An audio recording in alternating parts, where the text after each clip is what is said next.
ladies and gentlemen, to NBR, or as we like to call it around here, Nothing But Rants, the show where I find topics that I'm oddly passionate about and I pontificate upon them. These are not hot takes, but rather takes that I'm hot about.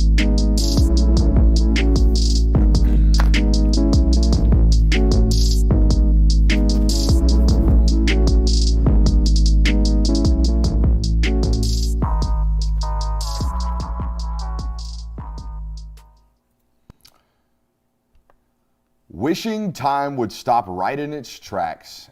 Every time I hear that song, I'll go back. Kenny Chesney epitomized my feelings about Johnny Manziel when I see that maroon number 2 running around. When I see clips of Johnny Manziel playing football, I am immediately thrown back to the area, the time, the spot in my life in which Johnny Manziel was introduced to me. You see, Johnny Manziel came to me in a time in my life where I'm 16, 17, 18 years old, very formative in my years, and honestly, he was the first my guy. He was the first guy that as an adult young male, I decided I'm gonna root for this dude. Because what resonates with a shithead 17-year-old more than a shithead 19-year-old? Not much. All right, so I loved Johnny Manziel. He was the first football player I've ever willingly cheered for that I knew nothing about. And I'm gonna be honest, watching that Johnny Manziel documentary today, the idea and the fact that I don't know nothing about that dude, or I didn't know nothing about that dude, perfect English by the way, stood out more than ever before. Because wow, how much did we not know about that individual? What I thought Johnny Manziel was a confident, ready to stick his middle finger up to the world type of universe or type of individual. I thought Johnny Manziel was a rich kid that pissed away an opportunity just because he could. Little did I know until today that Johnny Manziel was a 19, 20, 21-year-old kid who was just trying to hold on to what life was at the moment, just trying to grab the reins and try not to run that Ferrari off the road, which he ultimately did anyways. If you haven't had an opportunity to watch the Johnny Manziel documentary on Netflix, please go do so at some point in your convenience. But tonight, we're going to talk about it a lot because, as you can see, man, like I said to start the show, this dude drastically impacted young football fans more than any individual previous and probably since in the world of college football. Welcome into the show. It is NBR, Nothing But Rants, show where we find topics that we're oddly passionate about and we pontificate upon them. These are not hot takes, but rather takes that I'm hot about. It's also our national hour. We do an hour 8 to 9. It's our local hour. We talk all dogs. It's actually ironically named Talk the Dog. And here we are, Nothing But Rants, our national hour where we cover all things college football across the globe. Boys, I want to bring you in and I want to do a quick give me 3. All right, give me 3 observations of what you found out in this doc. And I want general banter about this, man, because, like, again, Johnny Manziel, to me, formative football player in my life as a football fan. Yeah, so my first takeaway, really my first main takeaway that I got from this is that his friend in college, Nate Fitch, not only did he have one of the coolest gigs because he got to go all over the United States, hang out with Drake, hang out with LeBron, all these celebrities, and just kind of be there with them and absorb all of this fandom. But he was also really the only guy that Johnny had in college that was just kind of there for him and guided him in any sort of way.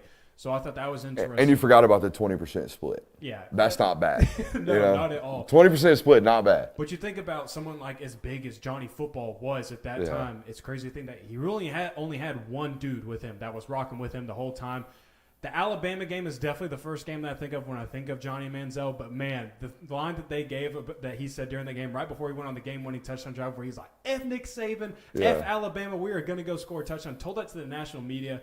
I love it. That's a prime Johnny Manziel story. I agree with you that he was like my original thoughts about Johnny Manziel was just, man, you had an opportunity and you just didn't really make anything shake of it. But when things got to the NFL and he's talking about, I was finding a way to just get out of it. Anything that I could do to get out of this situation, that was my goal. And that's heartbreaking to hear. So a lot of ups and downs in this documentary, but really, really good stuff all around. Yeah, let's give him 3. What do you got for me, Kirby? The first takeaway I had is more of a question. It's kind of, what would Texas A&M look like as a program if Johnny Manziel never went there? Because Mizzou? That's what I was thinking, because more often, because it was a middle-of-the-road Big 12 school, went there and kind of lit the world on fire once Johnny Manziel beat Alabama #1 in Tuscaloosa. And then since then, it's kind of been still synonymous with Johnny football. He hasn't played there in 10 years now, and the first person you think of is still Johnny Manziel. There really hasn't been a guy after that. Maybe Mike Evans, but he was there at the same time. So No Kellen Mond love, huh? I mean, he's not Johnny, bro. Come on. Yeah, he's not. I have a better question, though. What would Texas A&M be like if Kyler Murray had stayed around? You had Johnny Manziel. What if Kyler Murray had stuck around at Texas A&M and really made something of himself there? I have no idea. It's a great question. I thought some of the stats on the income that changed when the moment he got to A&M, or the moment he started winning a Heisman. I saw one stat pop across the board that endowment went up from $300 million a year to $750 million the moment he won a Heisman. So in other words, Johnny Manziel worth $350 million. Do you have any other more observations we missed on? Yeah, another one I had was, if you watch the younger videos when like it was first showing his freshman highlights and things, if you haven't, go back and watch it and pay attention for this, he had a little southern drawl to him at first. Yeah. And that just disappeared after he turned into Johnny football. So that was kind of interesting. I think that really illustrates the way that he kind of changed who he was as a person after he made it big time. And then the third one I had was, there's something seriously flawed about the NFL draft process, because the way that that his agent pretty much laid out how they finessed all these NFL teams into convincing that Johnny Manziel was a first-round pick, where he's trying to pass drug tests the last day. They're just trying to get him to the finish line. That really resonated with me, and it's like these organizations that pump millions and millions of dollars into scouting these players, They still miss. It's like Missed same thing drastically, with Zach Wilson. Yeah. Where it's kind of just like they fall in love with the recency bias, and you kind of throw everything else to the wayside. It's very interesting. That was one of my big takeaways. You know, quarterback hit rates are 50% right now in the first round, meaning and not even hit rates. I wouldn't even call them that high. It's 50% make it to their second contract with their drafted team. So it's not even a hit rate. It's basically 50% of them we think we're good enough to stick on our team longer than 5 years. It's not an easy position to evaluate. It's certainly not an easy position to evaluate if you can't tell a dude's hungover as piss at your pre-draft workout. If you can't do that, you probably can't be doing the job. Welcome in. Make sure you're hitting that thumbs up button. Make sure you're hitting that like. I already asked you to do so, but I'm going to ask you to do it again.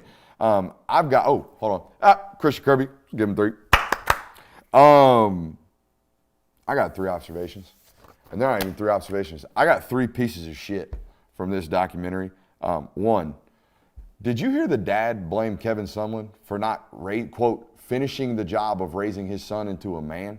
Yeah. Piece of shit. Basically said that once he handed him over to him, he's like, my job's done. It's all on you. Bro. Yeah, blaming Kevin Sumlin for your son running amok and, basically going what he called a $5 million bender. We're just going to blame that on Kevin Sumlin for the 36 months that he had your son on campus for not taking care of it. So, and then by the way, doubled down, told his son to go F himself in the middle of his downward spiral. Dad of the year, Johnny Manziel's daddy. Get out of here. Absolute POS. Number 2, Jeremy Fowler, wherever you're at in this world, if you're still out here driving around rehab facilities to see if NFL football players are walking outside, screw you. Piece of shit. Piece of shit number 2 of the list. Number 3, the agent. You mentioned him.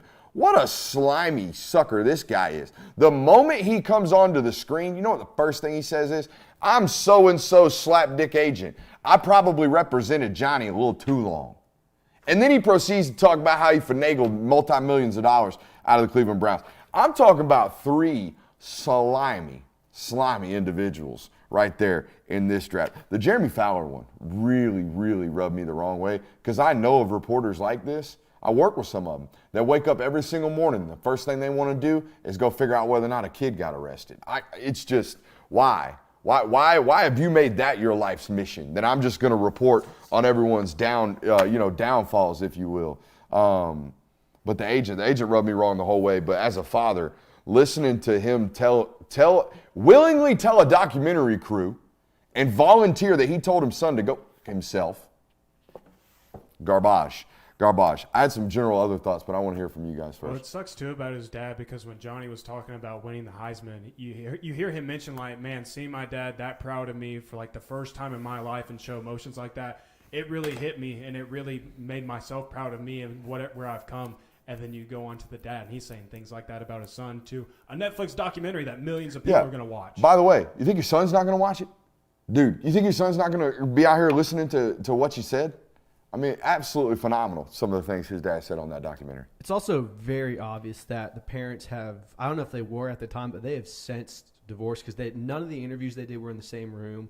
They rarely mentioned each other. None of the clips that you saw of Johnny interacting with his dad afterwards were together, so kind of telling there as well. You know who was a G, though? His grandpa. Oh, Grandpa was a G. Grandpa was really Grandpa out here Grandpa cleaning cash. Hey, by the way, we talked about this the other night, how NIL used to work. I could not imagine being 18, 19, 20 years old and having $100,000 in cash under his bed, which is what he said. Have you ever seen the movie 21, where they start rigging the Vegas blackjack tables? Oh, yeah. Basically what it was like. Dude had like hundreds and hundreds of $1,000s in cash underneath his dorm bed at his college room. The other thing I thought, like I come from oil money story, that was wild. I don't want to, spoiler alert, if you're listening tonight and you haven't watched the documentary, I'm about to ruin something for you, because this was something I thought was a stone cold bullet point fact about Johnny Manziel. That he came from oil money in the state of Texas, and that the reason he was able to sit courtside with the Miami Heat, and the reason he was able to fly private, and the reason he was able to go to, Chicago Bears games and Chicago Cubs games and throw first pitches, the reason he was able to do all of this is because his parents and his family were oil tycoons in Texas. Come to find out, his 20-year-old hustler of a buddy made up this lie to finagle the NCAA. Tell this story, John. This is incredible. So they're basically, all the news started breaking out about Johnny Manziel signing autographs for money. Like, things were leaking out. Someone had a picture or a video of him signing autographs and then getting $30,000 or whatever for these types of things. And so his buddy, being the G that he is, was like, man, how can we get him out of trouble so that way he doesn't get suspended for the entire season, his eligibility's and ripped. And he's basically like, let's just make up a story that his family comes from money, and they're the ones paying for him to be able to do all of this, and no one's going to bat an eye. And sure as heck, he's only suspended for half a game against Rice, and everything's good. Everybody believes it. We believe it. Dude, the note from the NCAA on why he was suspended is the craziest quote I've ever heard from a suspension. He was suspended for failure to keep manipulation of his image and likeness from happening. So he was basically suspended for allowing other people to make money off of his name. Dude, Mark Emmert, if you're listening today, stick one up your own. You could add him to your POS list. I mean, good God, just some of the quotes there. Not as long as I'm president. People will never make money. He said, did you see the smile on his face when he was talking about how we don't have employees, we have students? Mm-hmm. Dude, these all white folk know they've been stealing money for decades on the NCAA. What do you got, Kirby? The other thing this is irrelevant to the friend thing, but it kind of illustrates also just how scummy that family is, in my opinion. Spoiler alert, when Johnny Manziel is getting ready for the draft, he calls his agent one day and admits to him, I messed up, I've been partying, I'm going to fail this drug test. And the agent immediately goes, all right, what's going to happen is your dad's going to check into the hospital. Your dad's going to fake a heart attack. Your dad's going to have heart issues. And the parents are like, all right, yep, here we go. Yep, no doubt. The fact that, I can't even wrap my head around me calling my dad and being like, hey, Dad, listen, I need you to fake heart problems so I can get a first-round pick in the NFL draft. And him being like, oh, absolutely, let's roll. Pops, here's the deal. I did some blow last night. We got NFL draft combine tomorrow. I need you to fake a heart attack. Can you do it? Oh, yeah, I'm on the way to the hospital right now. I mean, they were so ready to go. They were so ready to tell their son to F off, and they were also so ready to fake a heart attack to save him from being a first-round draft pick. That was the thing that I noticed. He kept getting away with it until he got to the point where he no longer wanted to get it. It's almost like he wanted to get caught, right? Yeah, he's self-destructing. He was. But before that, I think the reason he reached the point of self-destruction is because he got away with so much shit, right? It was the getting away with the drug uses in college. It was getting away with it during the NFL Combine. It was getting away with going out and drinking the night before the Cleveland Browns pro day, which was another hilarious story. He goes out the night before his pro day or a private workout with the Cleveland Browns and gets his wide receivers from Texas A&M so slap-hammered drunk that they can't show up the next day and work out. So he has his lawyer and his agent go catch balls for him. Absolutely hysterical. And then Billy Lucci did a great job on the documentary a journalist from Texags, which, by the way, could not imagine working in the Texas A&M beat, working for anybody other than Texags. They have such unique access to that football program. It's unmatched in this college football world, beside the point. But Billy was talking about how Johnny called him the day after that Cleveland Browns workout where he's throwing routes on air to his agent and his lawyer. And Billy goes, "How'd you do, Johnny?" And Johnny's first answer was, "Oh, I fucking crushed it."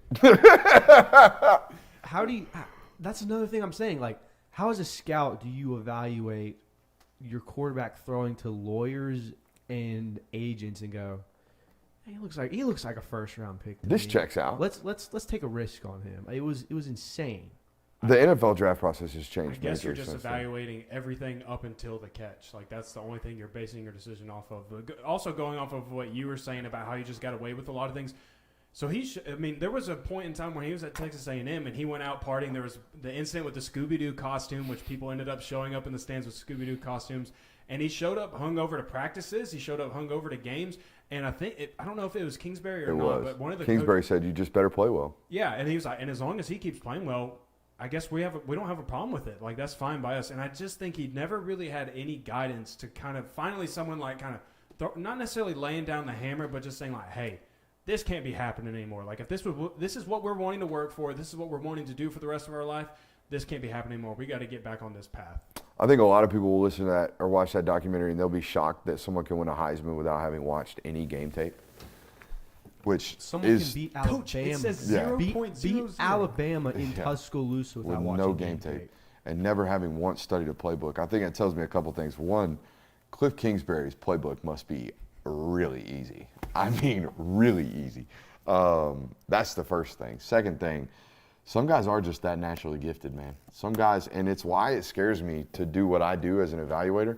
It's why it scares me to have such staunch opinions on kids when I feel it, right? If I feel like a kid's gonna be great, if I feel like a kid's gonna be bad, if I feel like there's a missed area of the evaluation that needs to be checked off, sometimes talent can overwin. Sometimes talent can overtake everything in this sport, particularly on the college level. Sometimes you're just so goddamn good that it doesn't matter that you're slap hammered the night before.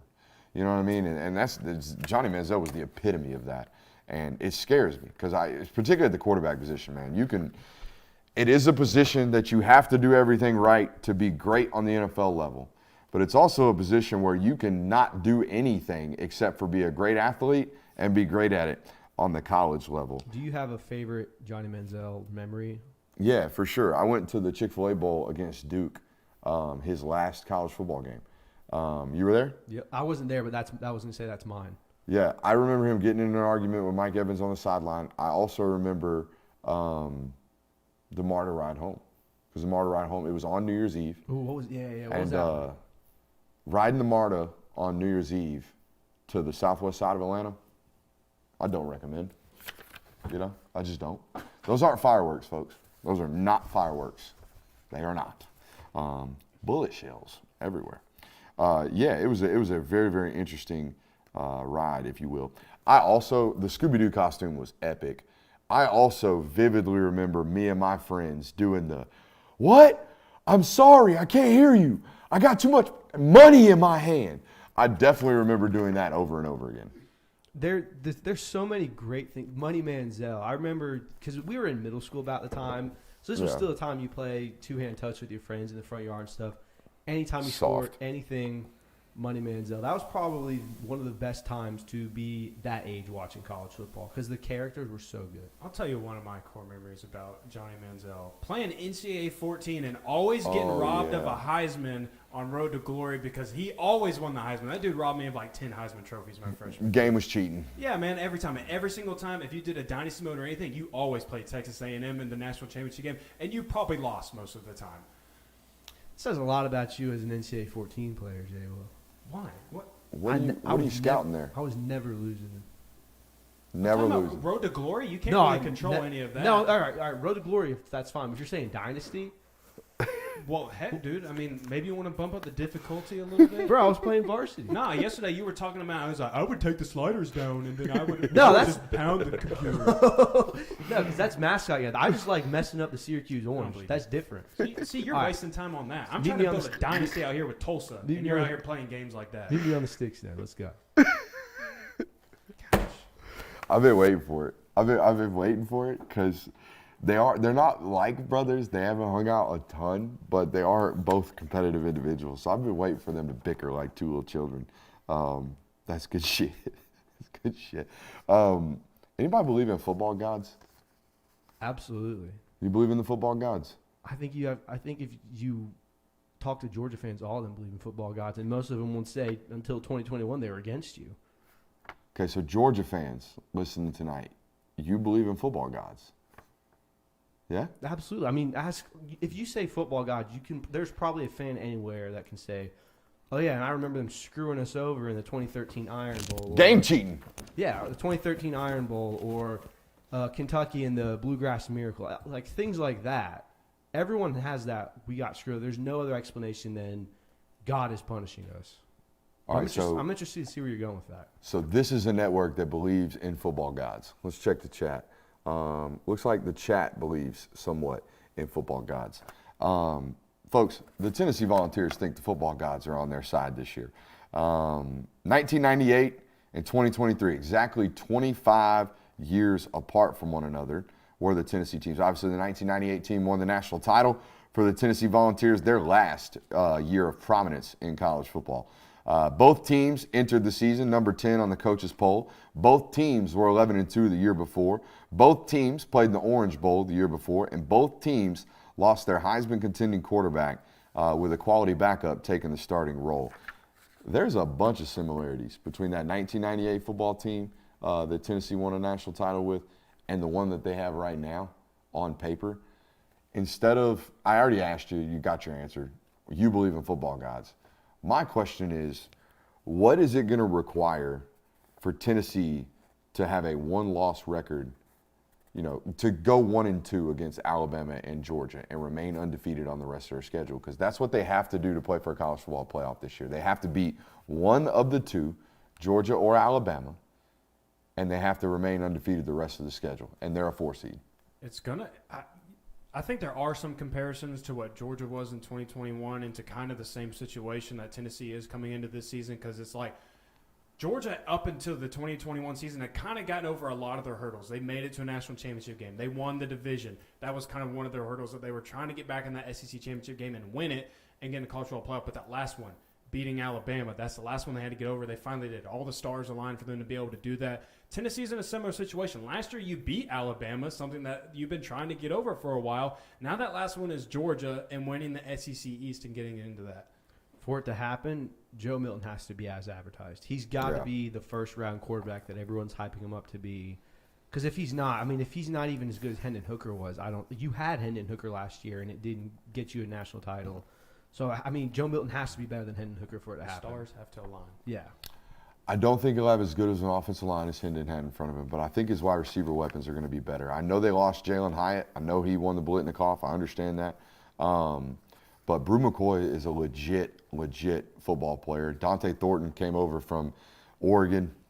Legit, take the top off the defense type of guy. And Squirrel White comes back for a sophomore year after having about 400, 500 yards last year as a true freshman. They have a ton of weapons, and they have an offense that is predicated off of getting the weapons, the ball in their hands in space. So you're right. He has to live up to the hype that he has this offseason. And when I looked at the film, I wanted to say that there's just no way. There's just too many errors in his play for him to be consistently good when it matters, that being Joe Milton. But the more and more I watched it, the more and more I thought, like, Heupel makes it so ABC 1, 2, 3 for these dudes that if you can throw a ball accurately and hard and put it where it's supposed to be, that's all they need out of that quarterback position at Tennessee, because the offense is ran that way. So, man, I do think they pose a threat. The main concern for me, if I were a Tennessee fan watching tonight, is for yet another year, how do we play defense? Mm-hmm. How do we stop football teams from scoring and scoring quickly? And more importantly, how do we find depth on our defense? Because our defense plays more snaps than anybody else in college football because of the way our offense plays. So how do we develop depth over there and quality depth and make sure our defense isn't giving up a full-blown hundy before we can even get the ball back? I do believe in football, Juju. I don't necessarily believe in, like, 25 years ago, we were great, so 25 years from then, we should be great again. Do you have something else? No, I was just gonna say, yeah, you have to show a sliver of defense this year, because if you have Swiss cheese on the back end, I don't know how you even go to the playoff and stop a Ohio State or a team that has a solid passing offense. Even Georgia last year, they didn't have the best passing offense in the nation, but they had more than enough to dice them up in the first half. I don't want to compare them to this, obviously, because I don't think hardly anybody could ever live up to this. But they kind of have to be the style of LSU in 2019. If that's who their identity is, if you're going to put up a bunch of points, and the defense is not Swiss cheese, but it works enough. It gets you enough stops in the game to where you can be ultra successful. I think that 2019 LSU team gets so misrepresented from a defensive standpoint. Like, I know they gave up 28 points a game. I know they did. I know what the stats look like. But, guys, they had 7 or 8 NFL dudes on that roster. Dudes. We're talking about Derek Stingley. They had another corner that was a first-round draft pick, I'm pretty sure, on that team. Patrick Queen was on that roster. They had an edge rusher that ended up going in the first round as well. What was his name? Wore 18 for him. Clavon Chason. Chason. They had a bunch of guys on that defensive side of the football. They just didn't have the stats that said they were a great defense. But when they needed stops, they got their ass off the field. I don't know if that's going to be the case up there at Tennessee this year. Also, not a huge fan of Will Martinez. I'll just leave it at that. Just be nice to people. Be nice to people.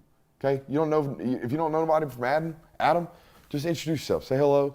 Thanks for coming over. Introduce yourself. Don't just be a prick. I don't know why I took that shot. I know why I took that shot, because you were a prick.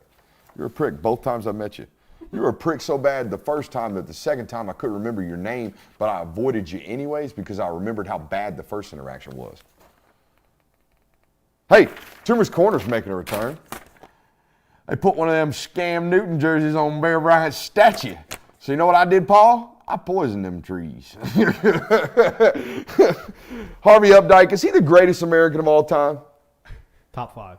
Definitely top 5. And he's not 5. I would have to make a list, but he's definitely top 5. Any human being willing to name their daughter Alabama, roll some goddamn tide on that one, brother. I mean, goddamn. That is the epitome of why college football is the best sport in the world. Yeah. There's no other fan base in it, maybe soccer, but we're not exposed to that as much, where you will literally name your daughter after a team.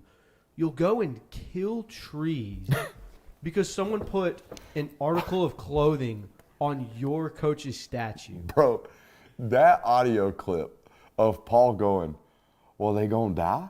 And then Harvey goes, well, yeah, Paul, they gonna die. They gonna die. What? Well, why'd you do it? Because they put one of them Scam Newton jerseys on Bear Bryant's statue. Watching Paul's face when that is happening, he's just kind of like, what the hell is going on right now? And that's one of the most iconic Paul Feinbaum interviews. And you know you've done something crazy when Paul Feinbaum is reacting that way to you, because he gets some crazy people on there. When you got Paul had to go fact check it. Paul was like, is this guy telling the truth? Did he really kill the Toomer's corner trees? But they did die, Paul. They definitely died. And now they're back. And for the first time in 2023, right? First time this season, they will be rolled. How long were they gone? Like 2 years? The last time they did it was 2016. The last time they rolled it. Yeah, they brought him back, and then they caught on fire or something like that. So they had to redo it all over. I'm on fire. Too much toilet paper, I guess. I mean, Toomer's Corner's coming back, but you also need a reason to roll them now. Chill out. I'm just saying. Chill out. Don't they usually I don't know. I think this is perfect timing for Auburn. Dude, Auburn's schedule's dog water this year. I mean, and they're picking up momentum. Like, you got Hugh Freeze now picking up momentum on the recruiting trail. Uncle Mo. You got Toomer's Corner coming back. Uncle Mo just knocking on that door. Iron Bowl, better watch out. Might get a little crazy.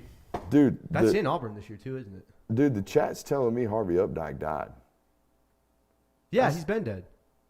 Ben had snacks? He been dead? Been dead. Like, dang. I think COVID got him. COVID might have. Jay, well, can you Google that for me? I can Google for it. I think COVID got Harvey Updike. I almost made I poisoned them lungs joke. Damn. R.I.P. Harvey Updike, one of the greatest SEC football fans to ever live. I'm poisoning them trees, Paul. Does Harvey Updike belong, if Alabama has a football Hall of Fame, does Harvey Updike belong in that? I think he needs his own little like mini statue next to Saban's statue or Bear Bryant's statue. Dude, no. Because he went to prison for protecting the honor of Bear Bryant's statue. No. Here's what you need to do. If you're an Alabama fan, listen to me right now. If any of you know how to build statues, build a Harvey Updike statue and go put it in Toomer's corner next to the trees. Please. Right that is there. the ultimate troll. That's a solid point right there. Just died to natural causes. No COVID involved. What year? I don't know. He was 71 years old. I'm putting in a formal interview request for Alabama Updike. 2020. So he did die in 2020. So I think. R.I.P. Damn. Anyways, Toomer's Corner's coming back. So that means Auburn now has two of the best traditions in college football returning. And I'm going to play a game here of a little thing we call Traditions Texas Hold'em. Now, if you haven't played Texas Hold'em, you get dealt 2 cards. They flop 5 over. Whoever's got the best 5-card hand wins. We're only going to play a pocket version, right? So I got pocket aces, being I got an eagle, drop it on the middle of the field. Oh, eagle. Hey. All right, we got that pregame. And then postgame, we're going to go throw the shit out of some toilet paper on some trees. All right, those are my 2 traditions, and I got pocket aces. You think you got a good hand, so we're going to come to you last. What you got for me? I'm going to go ahead and admit it. I got junk. That's what I got. You got jack shit. Yeah, because when I was trying to find me 2 other traditions, once I knew what you 2 had, 2 other traditions in college football that even kind of lived up to that, I was like, there isn't one. So then I was just like, there's a whole lot of trashy ones in my opinion. Like he brought up Clemson, rubbing the rock. I think that's overrated, man. Yeah. I think that does not get my juices flowing when you're talking about running down a hill, you pat a rock, you get on the field. You don't like the slapping like play like a champion? Nah, man, I ain't here for that. And then I'm also not here for is Iowa that does the wave, right? That's the it. Kinnick wave. Not here for that either. The wave. You're not here for waving Bro, with you kids don't in a like children's kids hospital? in a hospital? I just. You walked right into that one. I do. I will side with Jay Will and say I think it's so overblown where people are like if you've ever watched an Iowa broadcast, the first quarter ends and whoever's announcing it goes, and now one of the best traditions in best college, scenes in all of college football. one of the best scenes in all of college football, the Kinnick wave. Don't pay me like a crappy person. That's not what I was trying to No, do. I'm agreeing with you. I think it's Jeez. overrated, but I also don't think it's like corny, I guess. Yeah, Yeah. There we go. That's a better word for it. All right, so you fold. What do you got? I've got Chief Osceola planting the spear Ooh. and the war chant at FSU. Dude, Yeah. those are 2 really Bonus. Those are- Bonus. That's what I'm saying. Like I had trash. Those are You good. guys had the. I got had the bonus 2 too, though. I hands. got an extra Oh, up yeah? my sleeve. The glitter guys that go there. The glitter guy. You've Yeah, never you've seen never, these you've never dudes? seen these guys. It's You've 2 guys. definitely seen them. It's 2 guys. Are they No all ma- in garnet glitter? Yes. Yeah, I've yes. seen Gold No and matter, garnet. I've seen them. no matter the score, no matter the record, no matter the weather, shirtless, covered in glitter. It's like the Spike Squad for UGA, but it's 2 guys, so it's more funny because it's kind of sad, but at the same time, it's like, yo, there they are. Those are 2 guys. They get front row Joe every time? Front Every row, time. front row of the student section. I was in Tallahassee last 2021 for the Louisville game. It was half capacity. It was like 96 degrees out. It's Tallahassee, Florida, so it's humid as hell. Those 2 guys stayed the entire game and were upbeat. Did the paint sweat?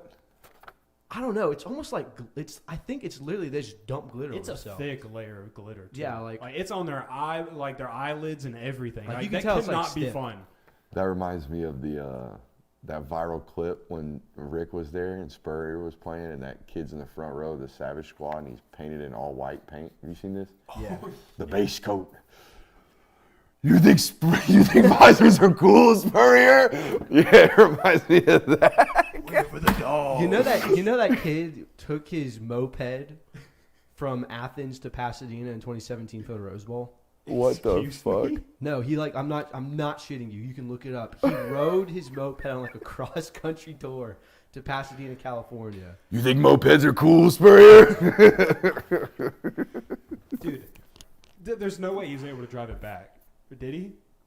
I mean, he's had to have made it back There's somehow. no He's way not a still in moped is going Pasadena. all the way to Pasadena and back to Athens, Georgia. There's The no way. dogs. So wait. Do you concede that hand? I don't know, dude. Have you ever been to an Auburn game? No. You need to go. I mean, I know that this is typically a Georgia-oriented podcast and show, network, and all that stuff. This is a national show. This is a national show, I know, but there's still a lot of Georgia fans listening to us tonight. There are very few college football experiences like an Auburn home game. I'm telling you. If you go in there as an unbiased, if you just go in there thinking, I love college football, not I love Georgia and I hate Auburn, or I love Alabama and I hate Auburn. If you just go in there and you watch a football game, you'll feel the juice. Now, most of that is because they have the loudest speaker system in all of college football. Like, Auburn speakers are redonkulous. I mean, it's like, the guy who drives a Honda Accord with 3 tens in the back. That's what Auburn's stereo system sounds like. But nonetheless, it's an incredible environment to watch a football game. Any more thoughts, comments, concerns? Chat says that Penn State's whiteout is a good tradition. I think that's underrated. But that's not a every Saturday thing. Well, neither is Toomer's Corner, though. That's only if they win big games. Yeah. So. Okay. I mean, I guess that's fine. But it's only if they win games, period. Not big games. They do it every time. I thought it was like big games. Nah, every time they win, they beat UT Martin by 6. They're rolling Toomer's Corner. The first time I ever saw them rolling was in 2010. I was probably 8 years old after they won the Natty, and they showed the simulcast of Toomer's Corner, and I was like, "The hell are they doing?" Did you call that a simulcast? Simulcast, yeah, whatever the hell. Simulcast, simulcast, tomato. Hey, you're in the industry now. Yeah, you didn't know yellow journalism. You're right, I didn't. It's even. But yeah, no, the first time I saw it, I was like, what the hell is that? But it is one of the best traditions in college football. What if I told you I knew what yellow journalism was? I was just setting up a joke. On to our next segment. Liar. Probably. Maybe. Bear Alexander talking again. And granted, Bear Alexander's talking, and he said something that every college football player should say, right? When asked about the difference between the physicality of your new team and the physicality of your old team, you should say there's no difference. The other stuff was just weird. What else was the full quote, Kirby? You watched it today, and you told me about this pre-show. What did he say about Lincoln Riley? So it's a media presser interview, and the way the question is presented is basically, what are some of the differences that you noticed in the physicality between when you were at Georgia and USC? And his first thing is, he goes, "Oh, it's the same," which you have to say. You have to say that. I don't fault him for saying that. You're not going to say, "Oh my God, Georgia's so much better," or "USC is way better." But he goes, "Yeah, Lincoln and Kirby are very similar," which is very odd to say, just because I would say Lincoln, Riley, and Kirby Smart are two of the most polar opposites of philosophies. Yeah, they're diametrically opposed. Then to call your coaches by their first name. That was weird. It was very weird to me. That was my biggest takeaway from it. A lot of people are saying, "Oh, Bear Alexander's talking trash." I don't think it was that. I think you have to say something neutral in that regard. Yeah. If you're a Georgia fan who's taking offense to a USC player saying that they're as physical as Georgia's defense, let it go. It's not that deep. The only time I've heard that question get answered realistically and honestly is when guys come from other conferences into the SEC. And then they talk about how much more physical it is and how faster everybody is. Like, a prime example of this is KJ Costello. Costello spent 3 years out there at Stanford and then transferred to Mississippi State, has the record-breaking game against LSU, and the first thing they ask him when he gets off the field is, "Hey, what's the biggest difference?" And he says, "Speed and intensity." First day of practice, I was like, holy shit, these guys care about football. And that's evident. And, dude, here's how I know that he's just talking and you shouldn't take offense to this. Do y'all remember what Dana Holgorsen said about the UGA football program? Dana is obviously the head coach at Houston now, was the head coach at West Virginia, had a couple of stops before that. He's the head coach at Houston now, and they took a trip as coaching staff through Georgia this year. And when asked about it, he said that program's on a totally different level. They are doing things that the rest of us can only dream of in terms of organizational structure with regards to football. What they demand, what they require, what they ask of their football players, unlike any other program in the country. And other college football coaches know that. So I don't necessarily blame a 19, 20-year-old kid for answering a question the way in which he did, which same thing with Ohio State fans, with the Ohio State players. Every single time Marvin Harrison Jr. gets asked whether or not he thinks they should be a national winner, a national title winner, he should say yes. He should, every single time, because he believes in his abilities. Ohio State fans, Ohio State players, Do they think they should be robbed of a national title? Probably, at some point in their soul, down in their body. Do you need to be out here talking about it willingly? No. But every time you're asked about it, can you probably answer the question? Yeah. Now, I know how other coaches would do this, right? Nick Saban, guess what he would say the third time he's asked about it? I'm not going to answer it, so quit asking, right? He would say that, right? He would come out and say, he would not allow this narrative to continue. But maybe Ryan Day doesn't give a shit. Maybe Ryan Day doesn't care to set the narrative correctly, to set the narrative straight.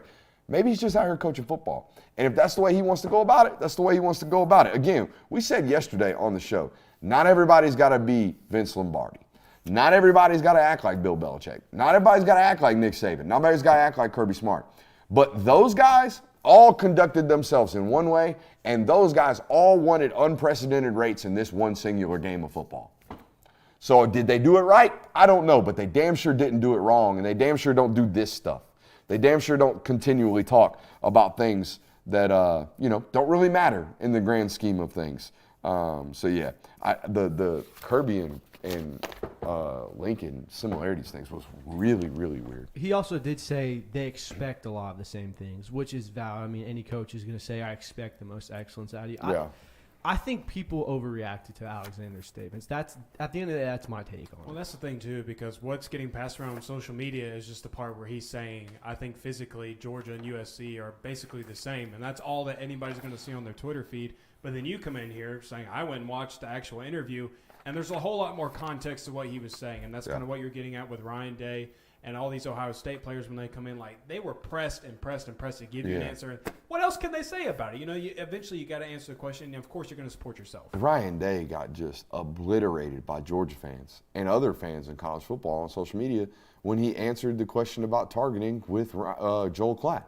And Joel Klatt's company did what they were supposed to do. Fox did what they were supposed to do, clipped the 90 seconds of him complaining about targeting, wanting the rule changed and all that stuff. But in reality, he was asked another question, and he didn't want to answer anything about targeting. He says, too early to talk about that. And then Joel Klatt pressed him again. And when you're pressed like that over and over again, eventually you just answer the question unless you're willing to just be an asshole. And again, I've seen all those other guys. Bill Belichick will just be an asshole in that situation. He would tell the guy, I'm not answering it, so quit asking the question. Deion Sanders would be an asshole in that situation. If he don't want to answer a question, he's not going to answer it. If he feels like he's done talking about it, if it's not in the timeline of things to discuss right now, he just won't talk about it. He'll move on. I think some other coaches need to be willing to be some assholes as well in this. Some need to lighten up, though. Did you see this Coach Fitzgerald thing that's going around now? Oh, God. What happened? So apparently there's coaches that are currently on the Northwestern coaching staff. Mm-hmm. You know what I'm talking about, right? It's they show up to practice wearing either shirts or sweatshirts that were like in support. Yeah, pretty much his number on it. Had Pat Fitzgerald's number on it, and were pretty much in support of Fitzgerald. What do you think about that? I don't really have an opinion. Other than that, obviously that coaching staff, and from my understanding, from what people have told me, a large portion of the roster as well, thinks there was some unjust firing there. And they obviously are sticking up for their guy. I think the best, like if I were Pat Fitzgerald, I wouldn't even want this. Don't make it loud. Don't make people remember it. I'm a week away from being completely out of the news cycle. No one's going to remember me. I'll be on the Big Ten Network in a year making $1.5 million. Shut up. Stop talking about me. That would be my feelings and my thought process if I were, him. Yeah, I didn't really have much of an opinion on it either, other than I just thought it was a little odd to be making a statement like that right now, or really at all. I don't know. I just thought it was a little weird altogether. But yeah, I think the thing with Fitzgerald was that the university told him one thing about like, this is how we're going to handle this situation. And then it was like 12 hours later or something like that. Like, oh, never mind. We're actually just going to fire you right now. It's classic noise got too loud. We need to change our decision. I mean, I think one of the most belligerent examples of this was when Roger Goodell suspended Ray Rice for 2 games for knocking his wife out in the middle of an elevator. TMZ gets a copy of the video, and all of a sudden Ray Rice never plays another down in college or professional football. All it is a reaction to the overreaction, right? Decision makers reacting to the public's viewpoint of what's going on. Hey, there is a 5-star Colin Simmons, set to make his collegiate announcement tomorrow. For those of you who don't know around here, this is the Film Guy Network. We do a lot of evaluations. I am Brooks Austin, the Director of Recruiting and Scouting for Fan Nation and Sports Illustrated. And I have the official measurements on Colin Simmons right here on my phone. I got them right before the show. Let me pull these up for you because there's some comments, questions, concerns here.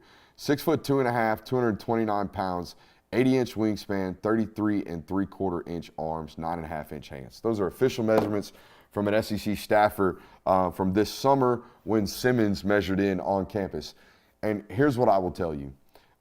Particularly if you've been here on this network for a while, you understand what's about to come out of my mouth. Edge rushers that are 6'2.5" or less than 6'4", particularly edge rushers that got wingspans of 80 inches and 33-inch arms, I really, really worry about your ability to live up to your projections on the NFL level, right? If you're going to live up to your NFL projections on the NFL level, you're going to have to test like Nolan Smith, you're going to have to bend and play like Von Miller, and you're going to have to produce.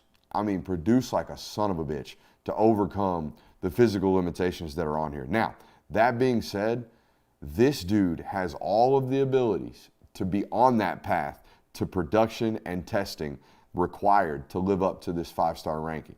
There are zero questions about this dude's abilities. When you watch this tape that we're about to watch, there are zero questions about whether or not he's going to be able to sack the quarterback on the college level. The question we are here to pose tonight is whether or not 6'2.5", 230-pound edge rushers with 80-inch arms, whether or not they warrant 5-star rankings now in 2023. Because again, if you're not Hassan Reddick, if you're not Nolan Smith, if you're not Von Miller, we can't really go for it, right? We can't really go for it. All right, without further ado, let's shut up and let's grab the tape. Speed rush, speed rush, speed rush. I'm telling you right now, this dude gets off the ball faster than anybody else in college or high school football right now.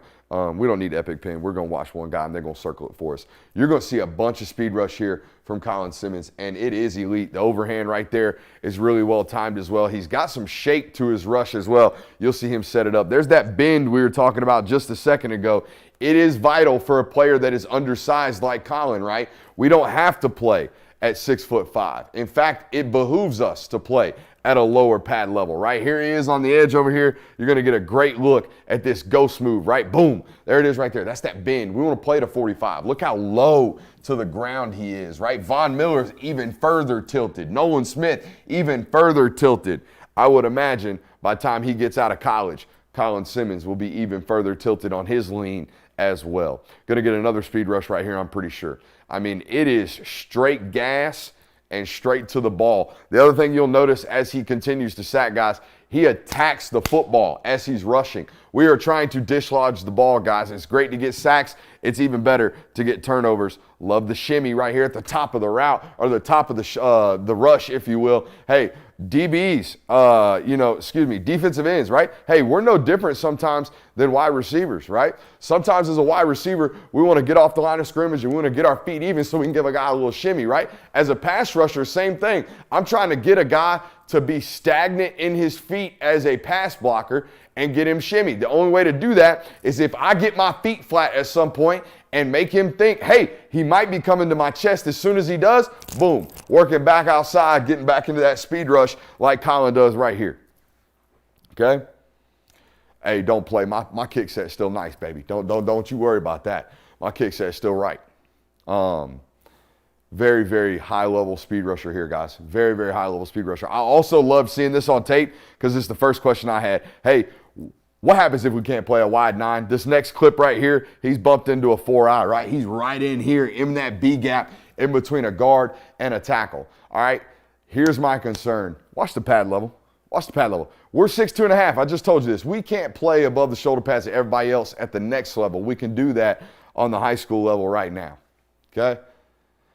But he does play at a high level of competition on the high school level. That's what I was telling you about earlier. You can see how violent his hands are once he gets to the ball carrier. Watch him attempt really, really hard to dislodge this football as he works back inside. That overhand is really, really violent, trying to get down on that football. trying to get down on that football. Also see a real comfortability left in, right in. Doesn't really matter for this young kid. Sometimes it does for some edge rushers. Some of them like being on one side of the ball over the other. Colin Simmons, 5-star, said to come off the board tomorrow, most likely between Texas and LSU, per my reporting. Great football player. Again, don't know about the ultimate high ceiling in terms of like, is he going to live up to the 5th overall player in the country come draft time in a couple of years. But that's a ball player, isn't he? Yeah, that Ben is, even though it's not maybe up to the level of the players that you mentioned, it's still that's a crazy talent to see how they can almost get dang near vertical with the turf and just get to the quarterback as quickly as he is. That's a really good athlete right there. Yeah, good hip movement, good feet movement. He's able to change levels really well, which is probably the most important thing you can do as an edge rusher. I think, like you said, he does stay a little high at times, which is alarming, especially when you're going to be going against D1 tackles now, not 19, 18-year-old kids. So we'll see how it goes for him. All right. We saw how it went tonight. First string, not so great. Second string, great. Appreciate you guys for hanging out with us. I want to send you out with something today. This comes from T.I. All right. Saw T.I. say this on Instagram the other day and thought it not necessarily speaks to my life, but it might speak to yours today. Trees don't hang around with the grass, even though they all started in the same place. Okay? Steve Harvey said it in a different way. Not everyone's in your life for a reason. Some of them are in your life for a season. Guys, if people aren't adding value to your life, if they're not adding value to the relationship, if they're not adding or making you want to be better or want to aspire to be better, then we probably don't need to surround ourselves with them anymore, right? I've told you on this network, I truly believe, this is the only real thought, only original thought I've ever had. The rest of them are regurgitated takes from people that have impacted my life, all right? You are only going to be as good as the thoughts that you allow yourself to have and the people you surround yourself with. This quote right here is about that second part, the people you surround yourself with. Surround yourself with some killers. Surround yourself with some dogs. Surround yourself with some guys like Christian Kirby and Jonathan Williams and Evan Crowell and some dogs. I'm talking about some dogs. Appreciate you guys for being here. We will see you tomorrow for our final show of the week. If you've liked what you've seen this week, it's only the beginning. I'm telling you that right now. Love you. See you.